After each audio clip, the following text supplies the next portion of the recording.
찬양을 받아 주소서. 주님을 찬양하오니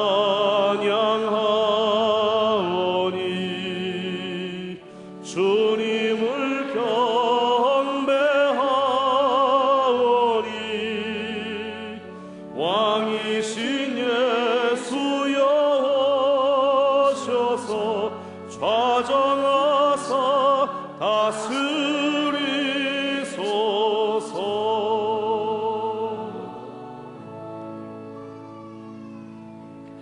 할렐루야. 큰 은혜 주실 줄 믿습니다. 우리 서로들 인사할까요? 잘 나오셨습니다.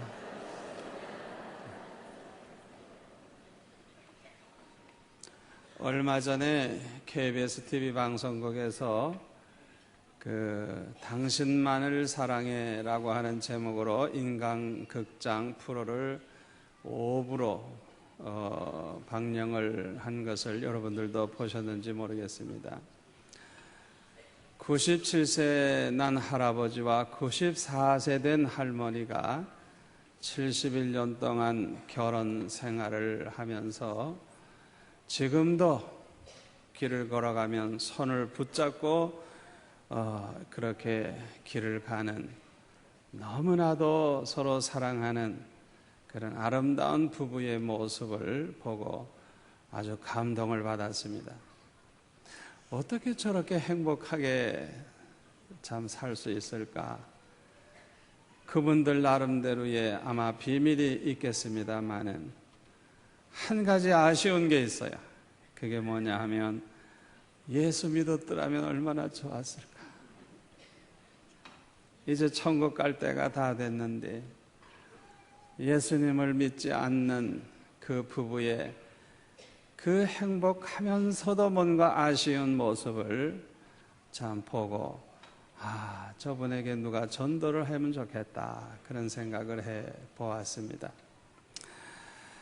행복한 가정이라고 하는 것은 행복한 부부가 이루어짐으로써 행복한 가정이 되는 것입니다. 그런데 행복한 이 가정은 누가 만들어주는 게 아니에요. 자기 스스로 만들어 가야 하는 것입니다.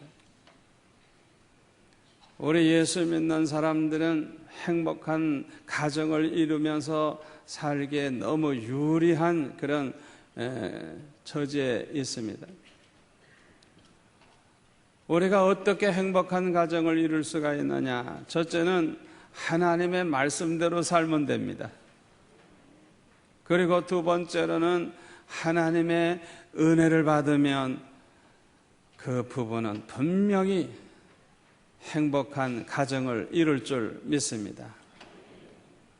오늘 본문 1절에 보면 아내된 자들아 이와 같이 남편에게 순복하라 그랬습니다. 에베소서 5장 22절에 보니까 아내들이여 자기 남편에게 복종하기를 주께 하듯 하라 그랬어요.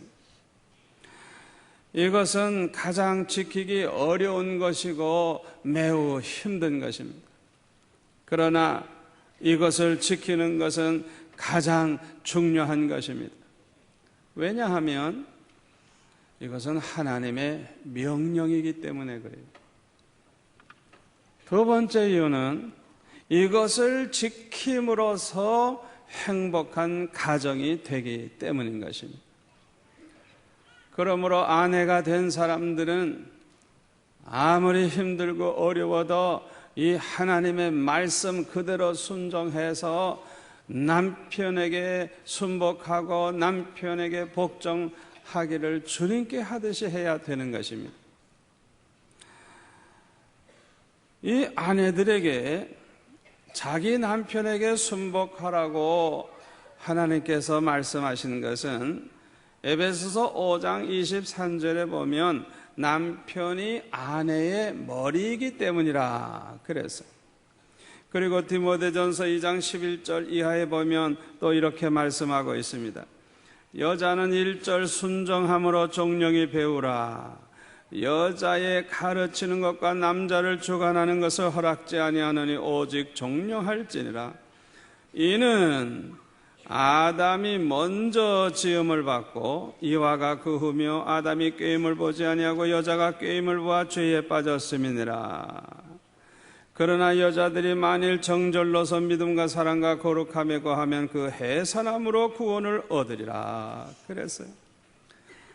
왜 아내들은 남편에게 순복해야 되느냐?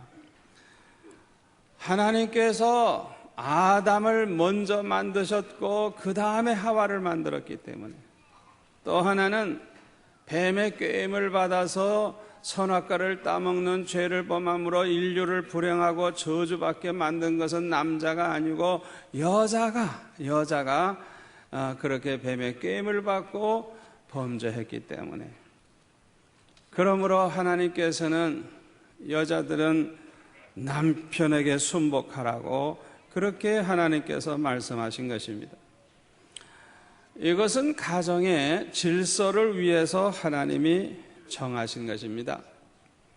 창세기 2장 18절에 보니까 하나님께서 천지 만물을 다 만드실 때마다 보기에 좋다고 하셨는데 한 가지만 하나님이 좋지 않다 그랬어요. 그건 뭐냐면 사람이 독처하는 것, 혼자 사는 그 모습을 보시고 그것이 좋지 않다고 하시면서 돕는 배필을 만들어 주시겠다 그랬어요. 그래서 아담이 깊이 잠들었을 때 그의 갈빗대를 가지고 하와를 만들고 그리고 아담에게 데리고 와서 함께 살게 했어요. 그때 아담은 말하기를 이는 내 뼈 중에 뼈요 살 중에 살이라. 이것을 남자에게서 취하였으니 여자라 칭하리라. 그렇게 하면서 두 사람이 한 몸을 이루고 이제 가정을 이루고 살게 됐다고 기록을 하고 있습니다. 여기에 보면은 아담을 위해서 돕는 배필을 만들어 줬다고 그래서 모든 여자들은 남자를 위해서 있다, 그렇게만 주장하는 사람이 많이 있습니다만은 그것은 잘못된 생각이에요. 왜냐하면 부부가 한 몸을 이루고 있기 때문에 오른손이 일을 할 때 불편하면 왼손이 돕게 돼 있잖아요. 왼손이 무슨 일을 할 때 불편하면 오른손이 돕게 돼 있잖아요. 서로 돕는 것이지 일방적일 수가 없는 것입니다. 다시 말하면 아내는 남편을 돕는 배필이고 남편은 아내를 돕는 배필인 것입니다. 한 몸이기 때문에 서로 도우면서 살도록 하나님이 그렇게 만들어 주신 것입니다. 무슨 일이든지 남자 혼자 하는 것보다 아내와 함께 할 때 2배의 효과가 있는 게 아닙니다. 100배의 효과가 있어요. 그뿐만 아니라 거기에 따라오는 보너스가 하나 있는데 행복이 따라오는 것입니다. 아멘. 그러므로 남자가 좋은 아내를 얻게 되는 것은 하나님이 주신 축복인 것입니다. 잠언 18장 22절에 보니까 아내를 얻는 자는 복을 얻고 여호와께 은총을 받는 자니라 그랬어요. 좋은 아내를 얻어가지고 산다고 하는 것은 복을 받는 것인데 하나님의 은총을 받는 자라 그랬어요. 스펄전 목사님은 평소에 이런 말을 많이 했다 그래요. 남자들에게 가장 좋은 재산은 좋은 아내와 건강이다 그랬다 그래요. 좋은 아내를 얻어서 행복하게 살고 몸이 건강하다고 하면 그 남자는 가장 좋은 재산을 가지고 있는 사람이라. 그만큼 좋은 아내와 함께 사는 것은 축복인 것입니다. 그러면 행복한 가정을 만들려고 하면 어떤 아내가 되어야 되느냐? 첫 번째로는 지혜로운 아내가 되어야 합니다. 잠언 19장 14절에 보니까 집과 재물은 조상에게서 상속하거니와 슬기로운 아내는 여호와께로서 말미암느니라 그랬어요. 집이나 재물은 부모로부터 이렇게 물려받지만은 슬기로운 좋은 아내를 얻는다고 하는 건 하나님이 주셔야 받는 것이지, 그거는 부모가 준다 그래서 되는 게 아니에요. 그만큼 큰 축복이라고 하는 것입니다. 슬기로운 아내는 어떤 지혜가 있는가 하니 남편의 사랑을 받는 지혜가 있어요. 아내를 사랑할 줄 아는 남편으로 만드는 그런 지혜가 있는 것입니다. 그래서 슬기로운 아내는 항상 남편의 사랑을 받으면서 사는 것입니다. 남편에게는 하나님에게 있는 아가페의 사랑은 없어요. 그래서 여자들이 시집가 가지고 자기 남편이 하나님의 그 아가페의 사랑으로 우리를 사랑하듯이 사랑해 주리라, 그런 기대를 걸면 안 돼요. 하나님은 우리를 무조건 사랑하셨어요. 죄인 되었을 때, 하나님 앞에 원수 되었을 때 일방적으로 우리를 사랑하셔서 독생자를 보내주시고 십자가에 못 박혀 죽으심으로 우리의 모든 죄를 대속해 주심으로 하나님의 사랑을 확증해 주셨어요. 그러나 남편은 그 하나님과 같은 아가페의 사랑은 없어요. 그러므로 아내는 지혜가 있어야 되는 것입니다. 그 남편이 자기를 사랑하도록 만드는 그런 지혜가 있어야 하는 것입니다. 그러면 아내가 어떻게 해야 남편의 사랑을 받게 될까요? 그것은 남편을 머리로 알고 머리로 대접을 잘 해주는 것입니다. 그것이 남편의 사랑받는 비결이에요.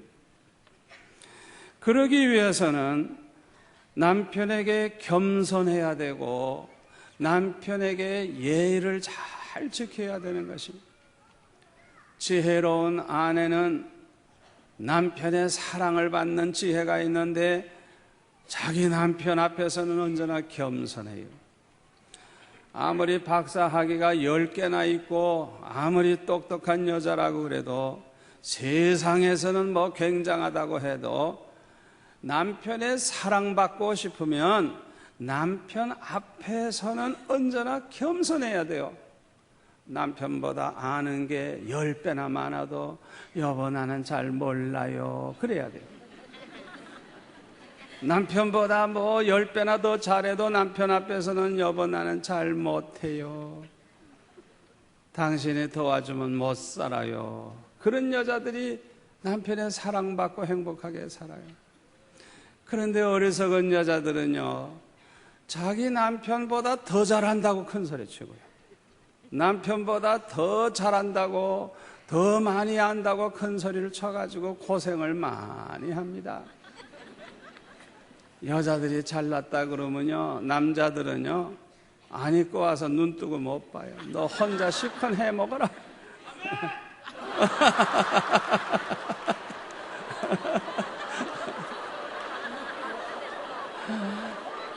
그렇기 때문에 여자들이 남편 앞에서 잘난 척하면 고생 많이 합니다. 어리석은 여자들은요, 남편이 신문 보고 앉았는데 못질을 자기가 해요. 고생 많이 합니다. 지혜로운 여자들은요, 남편 앞에서는요 못질을 해도 벽을 쳐요. 어머마 이러고. 그러면 남편이 신문 보다가도 여보, 여자가 무슨 못질을 해? 그래요, 나는 못질을 잘 못해요. 그러면 남편이 일어나가지고 다 못질을 해줘요. 그러면 여자는 손가락질만 하면 돼. 여기, 여기, 여기. 그러면 남자가 다 해주는 거예요. 남편 앞에서는 잘해도 못한다 그래야 되고, 알아도 잘 모른다 그래야 되고, 당신 없으면 못 산다 그래야 되고, 그러면 그냥 남편이 다 해주는 거야, 다 해주는 거야. 지혜로운 여자는요, 아주 겸손해서 사랑받고 살아요. 얼마나 행복한지 몰라요. 그리고 지혜로운 여자들은 남편 앞에서 예의를 지킵니다. 남편이 함부로 한다 그래서 자기도 함부로 행동하면 둘 다 쌍놈 되는 거예요.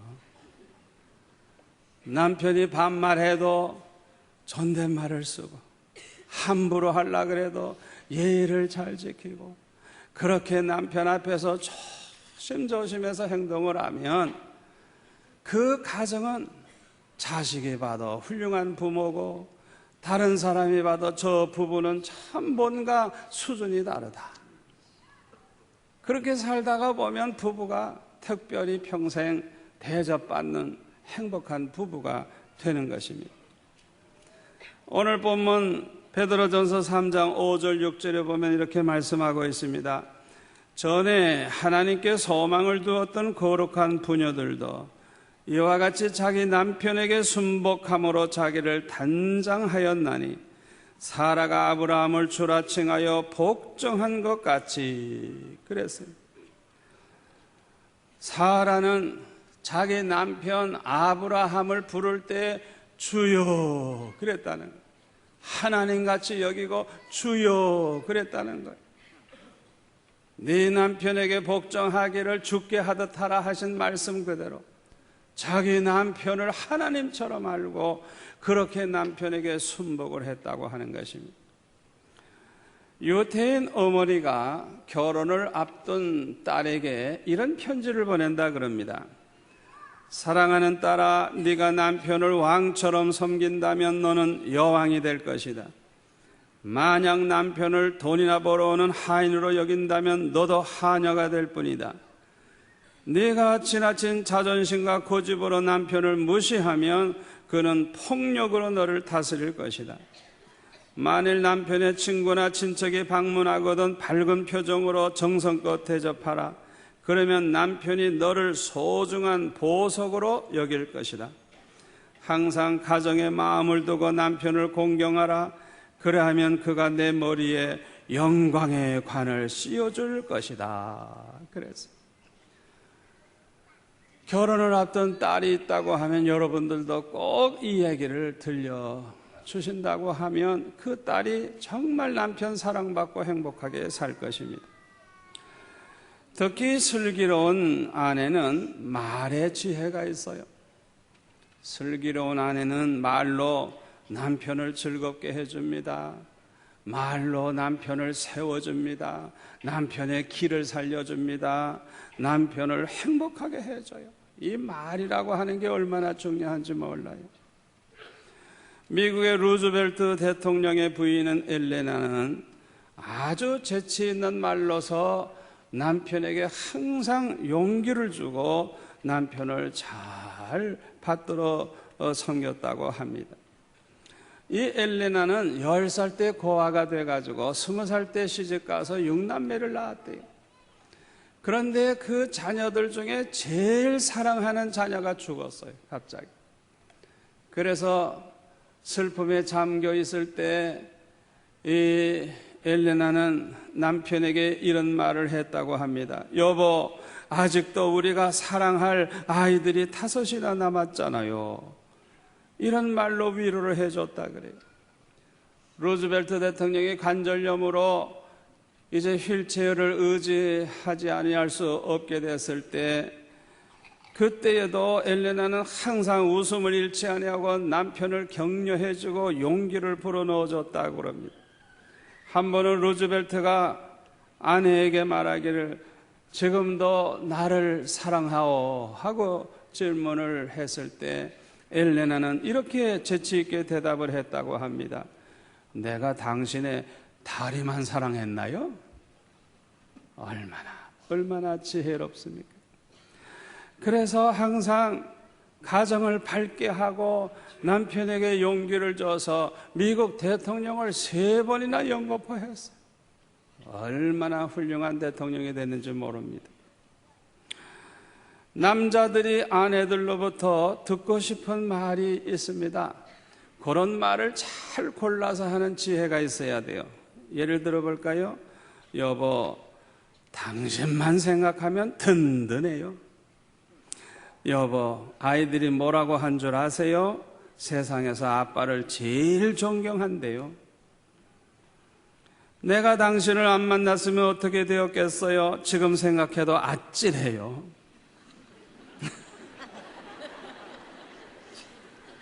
이 세상에서 당신 같은 사람은 없을 거예요. 당신은 한결같은 사람이에요. 당신은 능히 해낼 거예요. 당신은 능히 할 수 있어요. 당신은 성공할 거예요. 당신은 나에게 가장 소중한 사람이에요. 이런 말을 골라서 해보세요. 그 남편이 더 책임감을 느끼고 더 아내를 귀하게 여기고 아내를 사랑함으로써 행복한 가정이 될 것입니다. 미국의 트루먼이 대통령으로 재직하고 있을 때 그 백악관에서 요직에 있었던 그 뉴볼드 모리스라고 하는 사람이 이제 공권력을 남용했다 그래가지고 의회에서 이제 공격을 받게 됐어요. 그래서 의회에서 그 사람을 불러가지고 특별 신문을 합니다. 막 여러 가지로 이제 죄목을 지적할 때 자기가 하지도 아니한 일에 대해서 중상모략을 당한다고 생각하니까 너무너무 화가 났어요. 그냥 화가 나다가 보니까 언성이 점점 높아질 거 아닙니까? 그런데 이 사람이 갑자기 허주머니에 손을 놓더니 웬 종이 쪽지 하나 꺼내가지고 그거를 이렇게 보더니 씩 웃는 거예요. 그러니까 거기에 있는 국회의원들이 이상하게 생각하지 않았겠어요? 그래가지고 도대체 그 메모지에 뭐라고 돼 있길래 갑자기 그렇게 웃느냐 물어보니까 그때 모리스가 대답하기를 나는 화가 나면 언성을 높이고 옷을 벗어던지는 습관이 있습니다. 그래서 내 아내가 나에게 이렇게 메모지를 하나 줬는데 막 화가 나고 그냥 목소리가 커지면 그럴 때 빨리 꺼내서 읽어보라고 메모지를 써줬는데 뭐라고 쓴 메모지인고 하니 여보 아무 데서나 함부로 옷을 벗지 마세요. 얼마나 지혜로운 아내예요. 그 남편의 아주 치명적인 그 결점을 알기 때문에 그거를 그냥 막아주기 위해서 아내가 그렇게 지혜롭게 한 것입니다. 그래서 그 사실을 얘기할 때 거기에 있는 사람들이 다 그냥 한바탕 웃는 사이에 분위기가 너무 좋아가지고 그래가지고 모든 일이 잘 해결이 됐다고 하는 거예요. 지혜로운 아내는 하나님이 주신 최고의 선물인 줄로 믿습니다. 남편의 급한 성격 때문에 늘 걱정하는 아내가 있었어요. 그런데요, 이 남편이 그새 차를 사가지고 이제 운전을 하게 되니까 걱정이 더 되는 거예요. 왜냐하면 너무 성질이 급하니까 운전을 얌전하게 하지 않고 마치 자동차 경주하듯이 하는 거예요. 옆에 앉아가지고 여보 그러면 안 된다고 아무리 얘기해도 말을 안 듣는 거예요. 그래서 할 수 없이 이 지혜로운 아내는 이제 쪽지를 하나 써가지고 남편이 운전하는 운전대 그 옆 창에다 이렇게 붙여줬어요. 거기에 뭐라고 썼는가 하니 사랑하는 당신께 운전을 하실 때는 언제나 찬송을 부르세요. 당신이 만약 60km로 달릴 때는 내가 매일 기쁘게 주의 길을 행하면 이 찬송을 부르세요. 당신이 만약 80km로 달릴 때는 날마다 주께로 더 가까이를 부르세요. 당신이 만약 100km로 달릴 때는 나 이제 갑니다 부르세요. 당신이 120km로 달릴 때는 요단강 건너가 만나리 이걸 부르세요. 얼마나 재치가 있어요. 어느 보험회사에서 조사한 바에 의하면 남편이 아침에 출근할 때 아내가 나와가지고 여보 잘 다녀오세요 한마디 하고 이렇게 포옹을 해주면 남편의 사고율이 아주 현저하게 떨어지게 되고 평균 수명이 5년이나 연장이 됩니다. 그러니까 아침에 출근할 때마다 부인이 어떤 태도로 어떻게 하느냐에 따라서 그렇게 영향을 준다는 거예요. 그 말 한마디, 다정한 말 한마디, 또 포옹을 해줄 때 그렇게 하루 종일 기분이 좋고 모든 일에 성과가 있을 뿐만 아니라 건강에도 좋다고 하는 것입니다. 두 번째로 행복한 가정을 이루려고 하면 너그러운 아내가 되어야 돼요. 어진 아내가 되어야 돼요. 잠언 12장 4절에 보면은 어진 여인은 그 지아비의 멸루간이나 욕을 끼치는 여인은 그 지아비로 뼈가 썩은 같게 하느니라 그랬어요. 명심보감에도 보면 어진 아내는 남편을 귀하게 만들고 악한 아내는 남편을 천하게 만든다 그랬어요. 행복한 가정을 이루려고 하면 아내가 너그러워야 되는 것입니다. 어떤 가정에 남편이 밤낮 술을 먹고 방탕하게 살았어요. 그런데 어느 날 술을 너무 많이 먹어가지고 잔뜩 취했는데 그 술 친구들을 데리고 한밤중에 왔습니다. 또 술을 먹으면서 마작을 하겠다는 겁니다. 세상에 이런 남편이 어디 있겠어요. 그럼에도 불구하고 그 부인은 너무나도 기쁘게 남편을 맞이하고 아주 편안하게 그렇게 대접을 하면서 그렇게 이제 해줘서 그랬더니 대접을 잘 받은 이 친구들이 감동을 받아가지고 이 부인에게 말을 합니다. 아니 저렇게 속을 썩이는 그 남편에게 어떻게 그렇게 대접을 잘해 주십니까? 그렇게 물었어요. 그때 이 부인이 대답하기를 저도 전에는 제 남편과 똑같았었어요. 그러나 내가 하나님의 은혜로 예수를 믿고 새 사람이 됐어요. 제 인생이 달라졌어요. 그러나 내 남편은 아직도 옛날 그 모습 그대로예요. 저렇게 살다가는 갈 곳이 분명해요. 지옥에 들어가서 영원한 불못에서 고통당할 게 뻔해요. 그래서 너무너무 가슴이 아파요. 그래서 남편이 땅에 사는 동안만이라도 제가 좀 잘 돌보아줘서 이 세상에 사는 동안만이라도 잘 살게 해드리려고 해요. 그래야지 이 세상에서 지옥 같은 고생을 하고 또 죽어서도 천국에 가면 얼마나 불쌍해요. 그러니까 지옥에 갈 남편이니까 세상에 있는 동안만이라도 편안하게 살게 해드리려고 내가 이렇게 남편을 대접하는 거라. 그 말을 할 때 그 친구들이 감동을 받았다는 것. 세상에 이렇게 천사 같은 여자가 어디 있겠어요.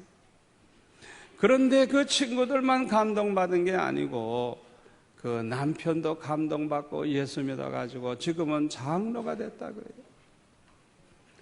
남편이 아무리 방탕하고 아무리 사람 노릇을 못해도 악을 악으로 그렇게 대해보세요. 해결되나? 안 되지. 그러나 이 부인처럼 아주 너그러운 그런 마음과 행동으로 남편의 마음을 감동시킬 때 이런 놀라운 역사가 일어나는 줄 믿습니다. 미국의 기독교 상담가로서 그 제임스 아담스라고 하는 유명한 박사님이 있습니다. 어느 날 어떤 부인이 찾아와 가지고 상담을 하면서 자기는 자기 남편과 죽어도 못 살겠다고. 그래서 왜 그러냐 그랬더니 대학 노트 하나를 꺼내 가지고 보여주는데 깨알같이 뭔가 그냥 잔뜩 써놨는데 남편의 허물, 남편이 잘못한 거, 남편이 죄 지은 거 그냥 그거를 깨알같이 써놨어요. 그리고 통계를 잡아놨어요. 요런 짓은 몇 번 했고 요런 짓은 몇 번 했고 그리고 그 노트에는 뭐 빨간색 줄도 그어놓고 뭐 파란 줄도 그어놓고 그냥 얼마나 남편의 그 나쁜 짓 한 것을 그냥 그렇게 아주 적어놓은 거예요. 그것을 보고 이 아담스 박사가 그랬다 그래요. 당신의 가정의 문제는 바로 거기에 있다. 거기에 있다. 그 남편의 허물, 남편의 잘못한 걸 그렇게 하나하나 기록을 하고 그걸 지적을 하고 그걸 물고 늘어지고 그러니까 행복하지 못하다는 거예요. 그렇기 때문에 행복한 가정을 이루려고 하면 이 노트를 깨끗이 당신의 가슴에서 태워버려야 된다고 그렇게 말을 했다 그래요. 여기에 적혀있는 남편에 관한 그 모든 그런 잘못된 그 내용이 지워지기까지는 당신은 절대로 행복할 수 없다. 그렇게 대답을 해줬다고 하는 것입니다. 사람은 누구나 다 허물이 있어요. 그런데 그 허물을 그렇게 물고 늘어지면 못 사는 거예요. 누구나 다 허물이 있는데 서로 용서하고 덮어주고 살아갈 때 비로소 행복한 가정이 된다는 걸 믿으시기를 바랍니다. 서로 용서하고 과거의 잘못을 잊어주고 또 다시는 말을 하지 않아야 돼요. 그래야 그 가정이 행복해질 수가 있어요. 세 번째로는 행복한 가정을 만들려고 하면 남편의 욕구를 채워주는 아내가 되어야 합니다. 아내를 향한 남편의 5가지 욕구가 있다 그래요. 첫 번째 욕구가 성적 욕구가 있다 그럽니다. 고린도전서 7장에 보면은 이런 말씀이 있어요. 남자나 여자나 뭐 혼자 사는 것도 좋지만은 음행의 연고로 남자는 여자를 두고 여자는 남자를 둬야 된다 그래서요. 다시 말하면 하나님이 사람을 만드실 때 남자는 여자를 필요로 하고 여자는 남자를 필요로 하도록 그렇게 만들어놨기 때문에 혼자 살게 되면은 문제가 많이 생기는데 제일 먼저 생기는 것이 음행을 하게 된다는 게 음행을. 그러니까 결혼을 해야 된다는 거예요. 그래서 남편은 아내에 대한 의무를 다 해야 되고 아내는 남편에 대한 의무를 다 해야 되는데 그 다음에 보면은 중요한 말씀을 하고 있어요. 아내는 아내가 자기 몸을 주장하지 못하고 그 남편이 주장해야 된다 그래서. 왜? 아내의 몸은 남편의 것이기 때문에 남편이 주장해야 된다는 거예요. 또 남편의 몸은 여자의 것, 아내의 것이기 때문에 남편이 주장하면 안 되고 아내가 주장해야 된다는 거예요. 그리고 절대로 분방하면 안 된다 그래서. 분방하면 마귀가 틈타서 결국에는 가정을 깨친다는 거예요. 그러니까 죽으나 사나 언제나 붙어 살아야 된다는 거예요. 얼마나 중요한 말씀인지 몰라요. 그리고 아내를 향한 남편의 두 번째 욕구는 여가의 동반자가 되어주기를 바란다는 거예요. 이 남자들이 부부 동반해서 만나기도 하고 여행도 할 때 아내가 언제나 함께 해줘야지, 함께 해주지 아니할 때 아주 남편은 화가 나는 것이죠. 그래서 언제나 동반자가 되어줘야 된다는 것. 세 번째로는 매력적인 배우자가 되어야 한다는 것입니다. 남자들은요, 이 눈이 발달되어 있어가지고요, 평생 사는 여자지만은 매력이 있는 여자가 되기를 바라는 마음이 있어요. 그것도 모르고 여자들이 말이죠, 퍼져가지고요, 뭐 머리도 안 빗고 세수도 안 하고, 여자들은 세수 안 하면 꼭 폐병 걸린 것 같죠. 그래서 여자들은 아무리 피곤하고 힘들어도 남편 앞에서는 머리를 좀 만지고 화장을 못하면 입술이라도 빨갛게 좀 칠해야 돼요. 평생 살아도 그 아내에게는 뭔가 매력이 있어야 된다는 거예요. 남편의 욕구가 그거래요. 네 번째 욕구는 가정에서의 안식을 원한다는 거예요. 바깥에 나가서 너무 피곤하기 때문에 집에만 오면 편히 좀 쉴 수 있는 그런 안식을 얻고 싶어 한다는 것. 다섯 번째로는 자기 아내로부터 인정받고 싶어 하고 칭찬 듣고 싶어 한다는 거예요. 칭찬해주면 고래도 춤을 춘다 그러죠? 그렇기 때문에 그 남편을 인정해주고 칭찬해주는 그런 지혜가 있어야 되는 것입니다. 마지막 네 번째로 행복한 가정을 만들려고 하면 믿음 좋은 아내가 되어야 합니다. 행복한 가정이 되려고 하면 믿음이 있어야 돼요. 믿음. 특별히 믿음 있는 가정이 되려고 하면 아내가 믿음이 좋아야 돼요. 왜냐하면 가정은 아내의 영향을 가장 많이 받기 때문에 그래요. 유태인들은 그 아주 혈통을 철저히 어머니를 따르게 돼 있어요. 그래서 유태인 여자가 낳고 교육을 시킨 자녀라야 유대인이 돼요. 남편이 이방이라도 상관없어요. 여자가 유태인이면 그 유태인 여자가 낳은 자녀가 교육을 받고 자라날 때 유태인이 되는 거예요. 그러나 남편은 유대인이라고 할지라도 이방 여인과 결혼해서 자식을 낳으면 그 자식은 다 이방인이 되고 유태인이 될 수가 없어요. 그만큼 유대인들은 어머니를 가정의 중심으로 인생의 스승으로 그렇게 여긴다고 하는 것입니다. 그렇기 때문에 이 가정이 믿음으로 하나 되고 믿음으로 행복한 가정을 이루려고 하면 특별히 아내가, 어머니가 믿음이 좋아야 하는 것입니다. 미국의 자동차 왕 헨리 포드는 대기업가가 된 다음에 그 고향에다가 조그만 집을 한 채 지었대요. 아니 저렇게 돈을 많이 번 사람이 왜 이렇게 집을 허름하게 작게 지었나, 그래가지고 말들을 많이 했다 그래요. 너무 초라하다 그러고 호화롭진 않아도 그래도 생활에는 불편하지 않게 지어야지 저렇게 지었냐고 말을 많이 했다 그래요. 그때 포드는 웃으면서 이렇게 대답을 했다고 합니다. 가정은 건물이 아닙니다. 비록 작고 초라하더라도 예수님의 사랑만 넘친다고 하면 그것이야말로 가장 위대한 집이지요. 그렇게 대답을 했다고요. 지금도 디트로이트에 가면 이 포드의 기념관이 있는데 거기에는 이런 글이 쓰여져 있다고 합니다. 헨리 포드는 꿈을 꾸는 사람이었고 그의 아내는 기도하는 사람이었다.